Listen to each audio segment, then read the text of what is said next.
pagi, perkenalkan, saya Hana Dementra Tesalonika Pakpahan. Saya ingin menjelaskan mengenai supervisi dan administrasi kurikulum dalam pendidikan. Baiklah, izinkan saya menjelaskan dan merangkum mengenai judul yang saya bacakan tadi. Yang pertama, kita harus mengerti mengenai pengertian dari supervisi dan administrasi kurikulum dalam pendidikan. Pengertian dari kurikulum dan administrasi kurikulum ialah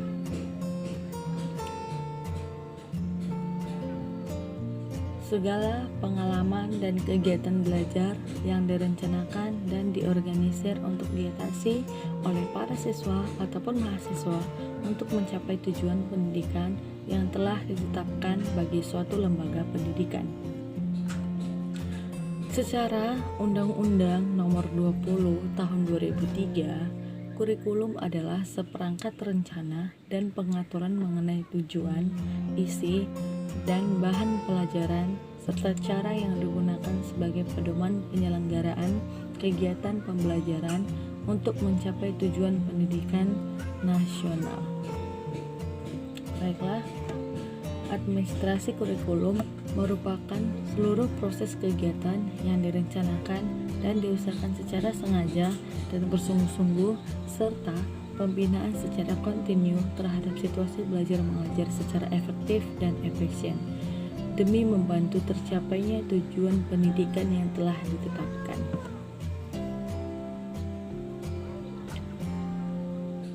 Hal ini nampak jelas bahwa pada hakikatnya segala upaya dan kegiatan yang dilaksanakan di dalam sekolah ataupun lembaga pendidikan senantiasa diarahkan pada suksesnya PBM ataupun praktek belajar mengajar. Kegiatan administrasi dititik beratkan pada usaha-usaha pembinaan situasi belajar mengajar di sekolah agar selalu terjamin kelancarannya.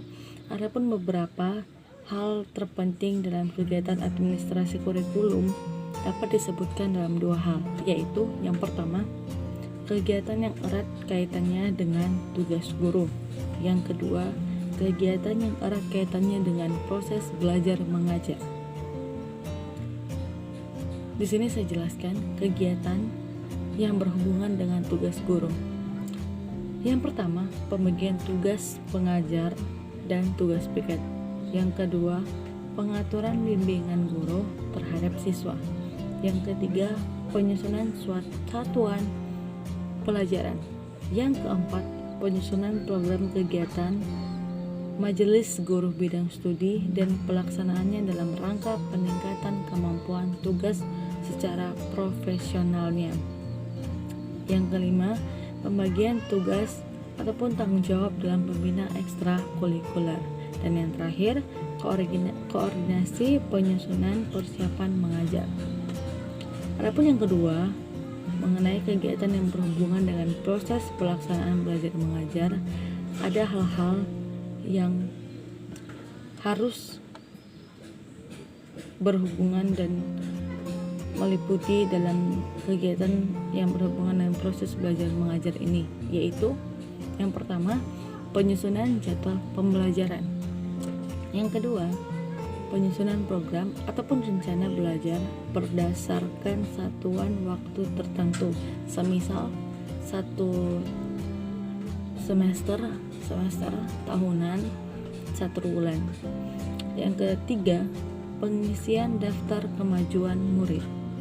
Dan yang keempat, penyelenggaraan evaluasi hasil belajar. Yang kelima, laporan hasil belajar ataupun hasil evaluasi murid. Terima kasih sudah menonton video dari saya mengenai supervisi dan administrasi kurikulum dalam pendidikan. Adapun kurang dan kesalahan saya dalam merangkum dan menjelaskan mengenai supervisi dan administrasi kurikulum dalam pendidikan, mohon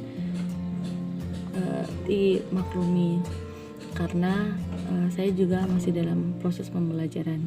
Terima kasih telah menonton video dari saya. Saya Hana Dementa Tesalonika Pakpahan, Prodi Vokasional Informatika, semester 5. Mengucapkan terima kasih telah menonton video dari saya. Terima kasih banyak. Selamat pagi, salam damai sejahtera bagi kita semuanya.